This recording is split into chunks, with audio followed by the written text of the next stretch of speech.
Welcome to Leadership Series. My name is Dr. Kashan, and this is another episode of an initiative of STEM to Innovate, which started almost 2 years back, focusing on some of the great leaders and prominent leaders that we have, not only in the community, but also abroad, who are doing some of the wonderful and great things, especially in the business of making the change. That's also making the change and transforming the lives of the people. And that's what's highly needed these days, especially in the times of crisis. Today, we will be joined shortly with one of those leaders in the field of psychology, who has made a huge impact in transforming individuals, the lives, and made amazing changes by not only with the expertise, but also just amazing individual human being that he is. So Dr. Moiz will be joined shortly, and I will be providing a bit of a quick background on Dr. Moiz. Dr. Moiz has made huge impact in the field of psychology. He's an authority in mind sciences and Eastern Sufism, and has been sharing his knowledge and expertise in mind sciences and Eastern Sufism to people of all ages, all profession and all of nationals, through his workshops, seminars, lectures, and physical settings all over Pakistan, as well as in USA, UK, Saudi Arabia, UAE, Germany, Austria, Switzerland, and India. He's a certified psychologist, orientologist, and a clinical hypnotherapist from USA. He appeared regularly on PTV, many channels. One of them is PTV, one of the program called Sunday Brunch, for 4 years, and delivering many great lectures, different aspects of life. He spread waves of knowledge to 30 programs of the popular weekly program called Quab on GeoTV Pakistan, which made the viewers realize the depth of his knowledge on the dream interpretations and true concepts. He's definitely one of the individuals that I look up to and follow. He has a master's in psychology, PhD in clinical hypnotherapy from Reiki, master pioneer of Reiki in Pakistan, in USUI systems, and much, much more. So without further ado, I would like to not hold on to Dr. Moiz.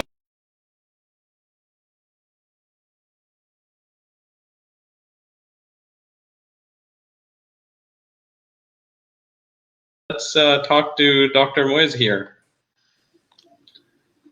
Assalamu alaikum, Dr. Moiz. How are you? Can you hear me? Can't hear you. Can you hear me? Right. I can hear you. I can hear you fine. Let's make sure that, can you check your audio? Make sure that You want me to you're refresh? able to.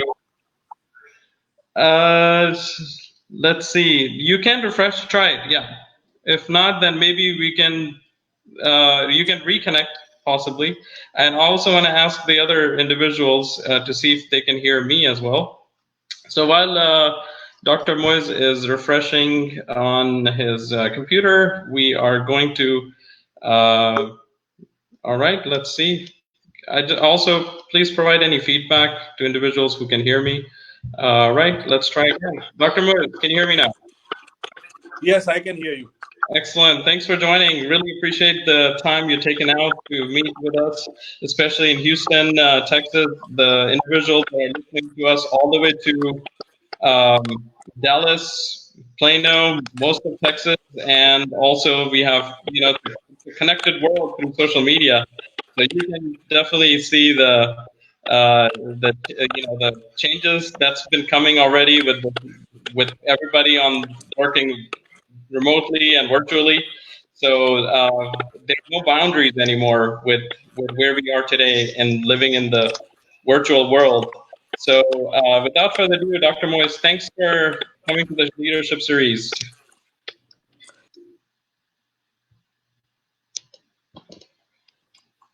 Thanks for coming to the leadership series. Thank you very much. Thank you. So, the leadership series is about highlighting some of the wonderful things happening in the community. There's a whole lot that's happening, and we want to learn from you today and get inspired by, especially in the field of psychology. I have several questions for you. I'm going to start off by just asking about, we are in the times of crisis. I know you are dealing with a lot of individuals on a daily basis. What sort of impact have you seen due to the coronavirus in the lives of the people? Just the mental aspect of it, and how did really it's starting to impact the people's lives specifically. Bismillahirrahmanirrahim. Assalamu alaikum to all the viewers. In fact, in February, I was in Houston. I was doing a workshop on the Silva method and the fourth dimension. And it was just before the spread of corona to other countries. And the moment we landed, a week later on, we got the news that it has started to spread. Initially, I think people did not respond to it in a more serious kind of a tone. But later on, when news started coming from all over the world of how people were getting infected, we somehow got serious, but not serious enough. Unfortunately, there is a tragic incident today. PIA airline crashed in Karachi. We pray for the departed souls. May Allah bless them and give them a place in Jannah. Testing time for families who are waiting for them, flying from Lahore to spend Eid with the relatives, and such an unfortunate incident happened. Now, what we are facing in this world right now is something that requires leadership to be able to tackle these problems. The world has changed, and the world will surely change. This virus is just the beginning. It is going to mutate, may keep coming back, and we have to change our lifestyles. We have to be very damn serious about our health, about how we are going to live our lives. I think this virus has taught us that our life is so meaningless that a virus which cannot be seen can cripple industries after industries and can kill so many people. So people have started to think and ponder as to, what have I done in my life so far? What quality of life have I spent? Have I been connected with people that I should have been? Have I only focused on my job, career, or something else also? So I think a lot of things has to change, and definitely, as per Muslims, many of the signs in the Holy Quran and as well as the Hadith of Nabi Karim Sallallahu Alaihi Wasallam, the signs have nearly started coming true. What is going to happen? And I think these are tested times. We all need to, first of all, focus on helping each other, preventing this virus to spread. And the best is that stay away. I don't use the word social distancing. In fact, on many television program, I have narrated that this slogan is wrong. It should be physical distancing. Social distancing means something else. You have to be physically 6 feet away from the person, and that's what is required. Secondly, there's a slogan in Pakistan that, Corona se darna nahi, Corona se ladna hai. You don't need to fear Corona, you have to fight Corona. Again, I told 2 days back on a very popular, bold television that this again slogan is wrong, because you can't fight something that you cannot see. So instead of that, the slogan should be save yourself. Yani, do not fear Corona, just protect yourself or save yourself. Slogans create images in our brain. Whatever we hear from the external world, the brain does not work in words, it works in images. It creates continuous images. So the right kind of slogan helps in the right kind of behavior, which unfortunately didn't happen in Pakistan. People still are not serious. And today, when I had a show in the morning also on television today. And as I was going through some of the markets, I was shocked the way people had flocked into the markets. It's quite hot in Karachi these days. and hundreds and thousands of people on the road. And I said to myself, do they realize what is going to happen? How they're going to spread this virus, how they will get it, their own family members, their loved ones. So I think a lot of realization needs to come. And unfortunately, it is the lack of education, lack of awareness. And I think the proper consciousness is required to be able to understand the gravity and the intensity of the situation. Well, thanks for that amazing response there. And I really like the new terminology in regards to the social distancing, but that on the focusing more on the physical aspect of it.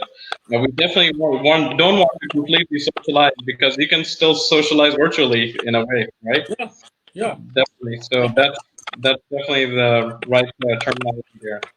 I'm hearing a bit of a background noise. I'm not sure what that is, but hopefully it's there you go. I think it's gone much better. Uh, So, there's a distortion in your voice. yeah, I think either it's on my end or yeah. Let me make sure real quick. So let me 1 second. Okay. So the other aspect that I wanted to talk about today and cover with our audience today is that what sort of cases are you seeing in how people are reacting to certain situations, especially do you see like maybe domestic violence has increased? I was talking to an attorney. I know that this might be more demographics related. We live in Houston, and a lot of folks that are listening also live in North America. But are you seeing cases like that? Issues between spouses maybe are rising with conflicts because now more people are home. What sort of impact do you see on the kids, especially kids are students, their children are at home, no schools are there. Is there like some sort of impact on children as well? Maybe some cases of child abuse and all those things. Do you see some of those things happening right now due to this corona situation? Well, we have been so occupied. We have been offering counseling services online, consultation. My daughter Uruj, she's an excellent NLP trainer and a therapist. She's conducting online therapy sessions. The common issues that seem to have come into the masses is panic, anxiety, depression, fear. Now, all related to uncertainty. When you're not certain whether you're going to survive tomorrow or not, this is what happens. Most people are in a state of depression. In some cases, they have been converted into OCD, obsessive compulsive disorders. Few cases of schizophrenia also have been reported. But mostly depression, uncertainty, anxiety, panic, etc., etc. Now, what we have been doing is we have been offering our workshops on webinar, and they're completely been continuously going on. We recently finished a workshop last week, and next week we are again starting again a new workshop. Now, the purpose is to make people learn to relax. You see, there's certain things you can't change. So what you can really change is the way you perceive a situation. You perceive it as a threat, so you will always feel threatened. Perceive it as a challenge, you're ready to accept it and do something about it. So those some of the things are there. But what I fear is there will be a rise in population. I hope you understand, because Mhm. people staying home, kids will find it difficult to go back to school Mhm. because they're used to lazing around, watching television, videos. So the challenge of studying and taking out time for that study, that might be a challenge also. In Pakistan, relationships have not been affected as badly as the rest of the world. I think why? Because we are deeply connected with each other in this kind of an environment. But the element of fear has definitely been there. The one good positive thing is people have started praying more. People have started reading Quran more. They somehow have started thinking about Allah, which normally people don't do because you're so involved in your own day-to-day life. You seem to forget the Creator. So there are positive signs, and I think it's a wake-up call for all of us, all the world. Uh, we destroyed this Earth planet. We have polluted it, and God knows what we have done. So it's high time we had to pay a price one way or another, whether it is man-made, whether it is not man-made, we don't know. But Mm. we all have to face it with a lot of strength and courage, hoping for a better tomorrow for ourselves and for our kids to follow. Absolutely. Well, thanks for that. Tell us about not only limited to the cases, I guess, now, like, where's this heading? So much uncertainty. This program is about leadership. What sort of leadership do you see happening being practiced? Do they have the right answers? Are they guiding the people in the right direction? The leaders locally, at state, maybe at the province level in Pakistan and abroad. How do you see this is all impacting? Leadership, for leadership, it's a testing time, no doubt. Most leadership have already failed in the world. We were fortunate that Imran Khan, being a natural born leader, has done something really good. He has stood up to the challenge.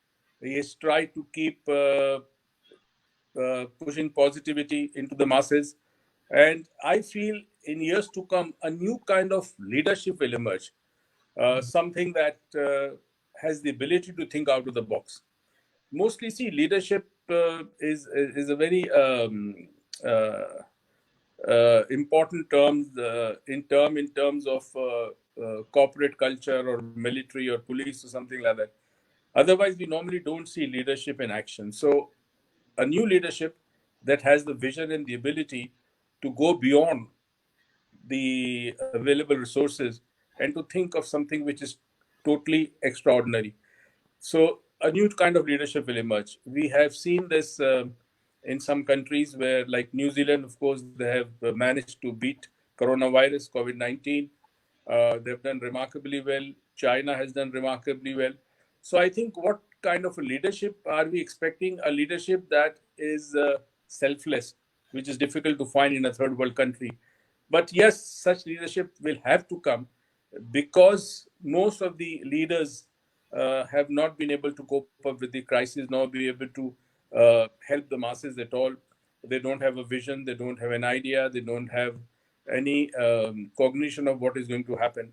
So a leader needs to lead people by example. For example, if you see a leader on television giving an interview or a press conference, and he or she himself is not wearing a mask, remember, we would believe what we see. We usually don't believe what we hear. Yeah. 70% or more of the information that comes from the external world comes through the eyes. So, seeing is believing, as they rightly said in English. So, I think we need to set up examples. I mean, every person in a home has a leader. You have a dad who is a leader, your mother is a leader, somebody who is more matured and has wisdom is definitely a leader. So they should lead by example. And definitely, the political scenario worldwide will change. The way we used to think about things is going to change. And I'm amazed at how human mind, unknowingly and unconsciously, perceives the future. Like some of the fiction stories, some of the scientific fiction movies that I used to see long time back, like Star Trek was a series that used to come many years back ago. And at that in that show Star Trek, they showed laptop, Twitter. At that time, people didn't believe it, so the show did not make enough profit, and it was shut down. Now I'm amazed that whatever people used to think at that time as a fantasy has now come into reality. So I'm thinking about some of the writings, some of the novels, some of the movies that have been made in the past, which is actually showing the future. Pandemic, for example, a couple of movies on pandemic and what the COVID-19 has been doing was shown 3, 4, 5 years back. So I think what we were perceiving has actually come true now. Either there are two ways of thinking about it. One is, did we create it? Our mind, did our mind create this calamity, this catastrophe, or it had to happen? So nobody has the answer to that. But one thing is for sure, there is a concept in in science, which is called collective consciousness. And to be able to institute or involve or instigate or activate this collective consciousness phenomena, you need a critical mass number. All religion in the world has this concept of critical mass number as well as collective consciousness.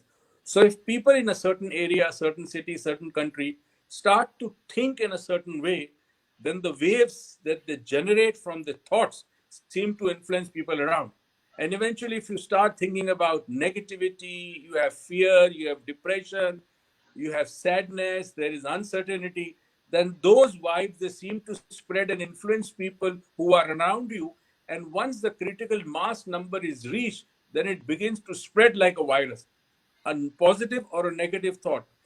Think, for example, the concept of Jummah prayers in Islam, that's collective consciousness. Hajj is collective consciousness. Umrah is collective consciousness. So every religion has this collective consciousness theory, and it is now scientifically proven. So why don't we start from our homes, where if you're four of a family or a five of a family, and you start thinking positively, talk about some good future that is going to come, what we are going to do. And this way, from our homes, we spread to neighborhoods, and from our neighborhoods to cities, and eventually, inshallah, the good message, the good vibes, the good uh, positive vibration will reach, and the world might become a better place than what it used to be in the past.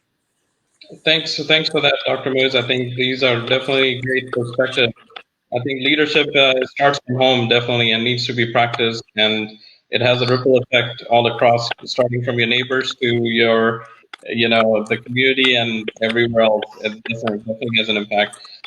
Tell us about current situation with the businesses in which what you're seeing across. I think you probably could tell a lot about Karachi. I think that's where you are currently. Yeah. Tell us about that. How do you see people are starting to reopen the malls? Are they opening up over there, or how's it being practiced? Social distancing, or we should call it physical distancing. Unfortunately, physical distancing, use of sanitizers is not being practiced. And that is an alarming situation, and people don't seem to realize right now. 10, 15 days after Eid, I hope, I pray to Allah that this may not happen, but we might see a widespread all over Pakistan because people are not following the safety procedures that doctors have been recommended worldwide. About jobs, Pakistan being basically an agricultural country, if we focus on our agriculture and enhance and increase the output of our crops, we may not have enough problems. Uh, we also have a strong IT base here in Pakistan. We have talent here. So, unemployment, we might have issues for the next few months, but eventually, I think we will manage. We won't have much of a problem compared to the West, where people are used to a totally different lifestyle, and that lifestyle will not be the same. They will not be able to get it. So there are going to be issues. Yes, we foresee an influx of expatriates from uh, uh, Saudi Arabia and other Middle Eastern countries coming back to Pakistan, and that could be a problem because over there, due to oil prices, uh, people are being sacked from the jobs. So that could be an issue for Pakistan. I hope Imran Khan or anybody else who might lead Pakistan in the coming few years would be able to resolve this issue. It's not an issue, an easy issue, and a lot of leadership qualities, a lot of conviction and commitment is required to be able to resolve this. Thanks for that. Yeah, definitely wish the best for the Pakistanis all across overseas to be able to retain their jobs, and hope that as they're returning back home, there's some resources available as well for them. Um, I wanted to further take this leadership series forward. How do you see the impact on this coronavirus on just not just limited to the communities, but also how is it being practiced across in the mainstream, such as in the media? People are are things happening there, like from the perspective of entertainment? Is that what's going on right now, or? When it initially started coming to Pakistan, COVID-19 started spreading in Pakistan. The news channels were the most watched. People forgot because to them this was entertainment, not in the right way, but definitely see, a news is a news, whether it's a good news or a bad news. So people were stuck onto the screen most of the time, 24 hours. News were running, number of cases rising worldwide, and different theories and different new findings or research were coming into light. uh, I at that time I advised many a times when I was on television that I asked people not to watch too much of news because this influences your thinking. It affects your thinking, Mhm. and when your thinking is diluted or colored or not thinking right, you will not be able to make decisions in your life. And what I had foreseen 2 3 months back was that people will have difficulty in accepting lockdowns. I think one of the things that the Pakistani culture is devoid of is discipline. Lockdown requires discipline, sense of awareness, a sense of responsibility, which I unfortunately our society in Pakistan lacks. And I always give an example of if you watch the traffic, the flow of traffic, the way people drive on the road. I'm sure you know when you're ever in Pakistan, you know the way people drive. There is no wrong way, there is no right way, it's just my way. I can go any way I want. So for majority of the people, the masses, it has been difficult to follow a disciplined way of life like the lockdown. So there have been many cases in which people have not been adhering to the law and order that is supposed to be there. They were not following it. So I think maybe this is how it's going to go. I mean, I don't see a massive or an instant change in the psychology of my people, our people. Maybe some people learn from the mistakes of others. Some Mhm. people learn from their own mistakes, and some never learn. So people are not held accountable. Is that what you're saying? You did mention law and order is there, but is it really properly enforced? The last 70 years, there has been no accountability. From the top to the bottom, there's been no accountability.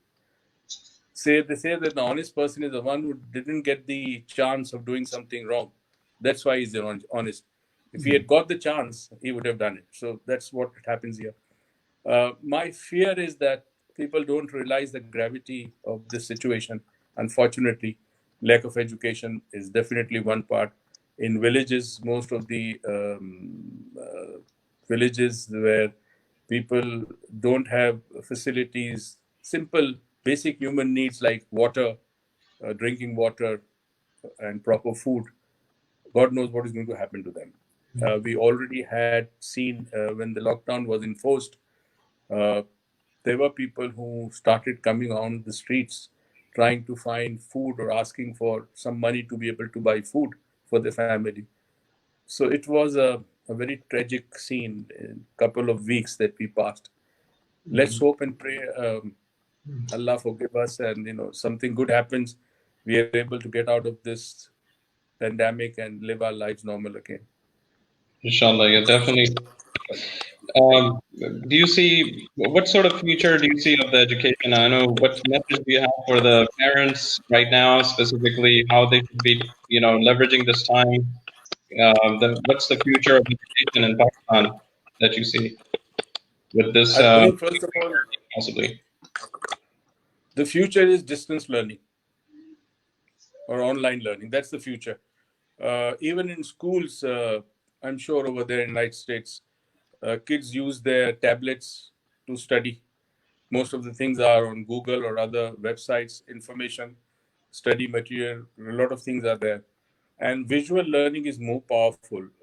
If you visually see something as a doctor, and you being a doctor also, if you are visually taught lessons, you learn faster, and it's easy for the brain to comprehend and understand because the brain thinks in images, not in words. So there will be distant learning or online learning will be more often. Uh, I think the overall environment of the schools worldwide will change, and more focus should be on physical activity also apart from learning, because of health issues. Like if your stronger immunity is there, you can fight the viruses. Your body can fight it. So people will go more to gyms and yoga and stuff like that. A lot of vitamins will be consumed, multivitamins will be consumed. People will try to go for more vegetables and fruits, and avoid meat as much as possible. And that should be the way, because whatever that is in nature and freshly available is good for our health. So I think a complete new mindset will come up, and the old one will completely change. It has to change because you can't survive with the old mindset. But let's see. I'm hopeful that there will be a better future tomorrow. I can see the light, yes. So I know that you mentioned about technology and distance learning, but I know that not every family will be able to have the devices and Wi-Fi and internet. That's going to be a problem for the poor, especially. Is that going to further decrease the disparities between the social or economical disparities? That's going to further increase. There will be a whole lot of social Uh, advantage situations that we're going to see. I think most people have a cell phone, and internet is so cheap in Pakistan. You know that very well. It's so cheap you can't imagine. So learning should not be a problem. There are a lot of sites that offer you a lot of information if you want to learn something. People have access to cell phones. Internet is cheaply available. So I don't think there should be a problem. The I think what might be different is our human touch, the connection with other human beings. Uh, the purpose of the society is to help individuals grow independently. And when human interaction is less, learning becomes very difficult because you learn from others. One is visual learning, and that definitely from others. So I think that's a part of our lives that we might miss a little or more. We used to sit down and chat with friends over a cup of tea or a coffee and have these gossips.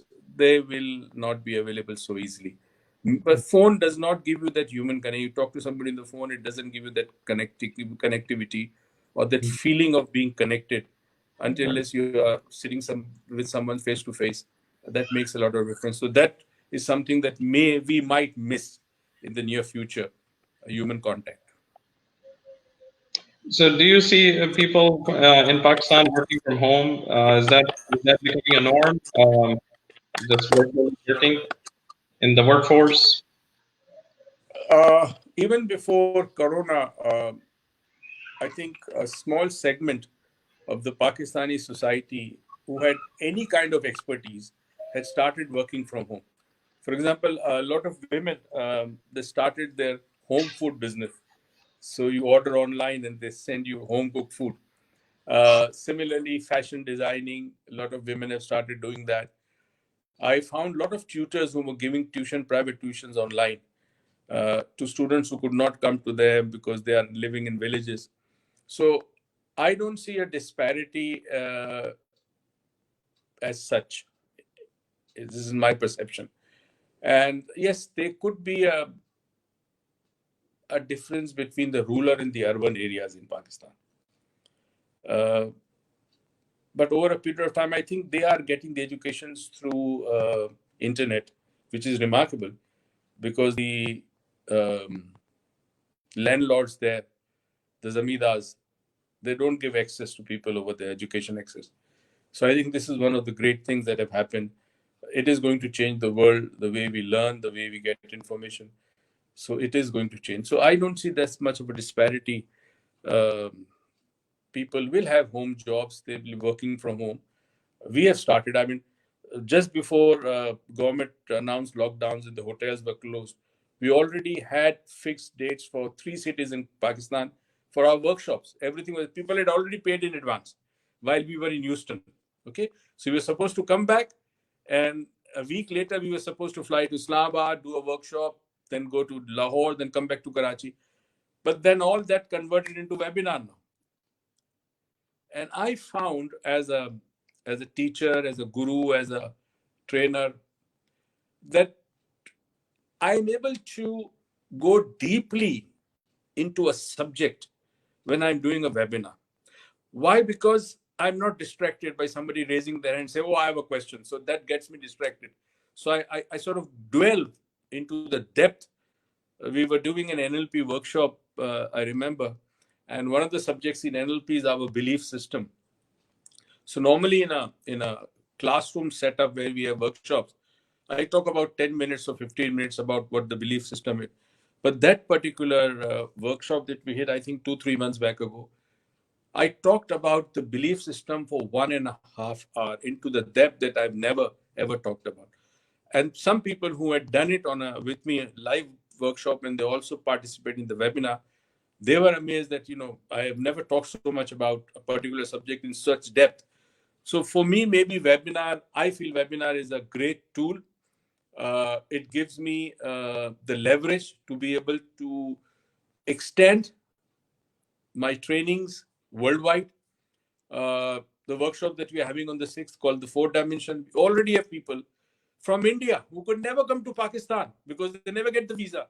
We have people enrolled from Bangladesh. We have people from Spain, Singapore, Germany, Malaysia, USA, UK, and they can't afford to come. You to come and learn from me, you need to spend a lot of money on tickets, and then you have to have either check in a hotel, or you have a relative, you have to stay with the relatives. So it's so easy to be able to go through the same learning and the same experience just on webinar. So why not? I mean, anybody out there in Houston, whoever is listening to us today, any kind of talent that you have. Recently, I heard one of my friend told me that she just enrolled in a makeup classes. So whatever skills that you have online, come with those skills. People may need you, and you can start your own home business from there. Thank you for that. So I know we're close to the end of our session for today. Can you give us a quick advice to what we need to be now looking at, and especially moving forward with our transformation of our lives and the new normal? What advice do you have? Oh, sorry about that. My son is giving a little background noise.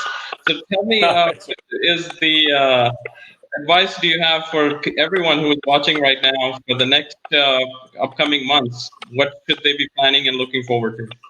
See, we need to understand that the only certain thing in this world is change. Nothing is certain except change. In Surah Asr, Allah describes the change by the word Asr, which basically means time and space or time. So this change happens whether you like it or you don't like it. Think about what you were 20 years back. Your physique, your thoughts, your perceptions, your likes, your dislikes, your desires. Now they are different, right? So every moment we are changing physically, emotionally, psychologically, and spiritually. So either we embrace the change and become a part of it, or we try to fight the change which we can't fight. So the best thing is, whatever the world has to offer now, whatever the new world will be, whatever the transformation that is required for us to be able to live our life happily, we need to embrace that new change. There is no way we can run away from it, and might as well happily accept it and mold our way of thinking or change our way of thinking and our way of life to be able to live a healthy life. That's it. Thank you so much, Dr. Moiz Hussain. Really appreciate it, you coming down. It's definitely an honor that you have really accepted the invitation, and thanks for coming to the leadership series. Thank you very much, and advance Eid Mubarak to all the viewers who are on your page right now. Thank you very much. Allah bless you all, and Eid Mubarak. Thank you. Thank you. Eid Mubarak to you too. Thank you. Pakistan Paindabad. All right, so that was Dr. Moiz Hussain, a really amazing individual. As you can see, the wonderful advices that he has provided. We need to live in present. We need to live now, and just focus on leveraging this time for the betterment. He definitely has a lot of things to share. We'll definitely invite him in the future for additional insights and a bit more detailed conversation, maybe in a panel. That will be really great. But thanks for watching Leadership Series. This Leadership Series 2.0 is all about highlighting some of the wonderful things happening. There are individuals on the front end in the trenches. They are doing a lot of servant, being a servant leader, and that's what's really required in these times of crisis, to be able to make the change and transform the lives of individuals with their leadership. And it has to be practiced at all levels, whether you may not be in a particular leadership role, but you may be at a personal level, which Dr. Moiz Hussain just said, that it starts from home. We need to take this time to really start developing ourselves, self-reflecting, pondering upon what is that my purpose in life, and that is highly needed today. All right, thanks for watching. I hope to bring additional guests with you. Recently, we had Fort Bend County Judge KP George.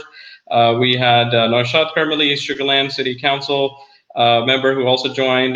Do watch these series. It's on the Facebook page of STEM to Innovate. And then we also have a retired judge of Pakistan's Sharia Federal Court, Justice Shahzado Sheikh. He will also be joining, who is also going to share some great advices and specific perspectives on leadership. Thanks for watching. I hope to connect with you soon. Take care.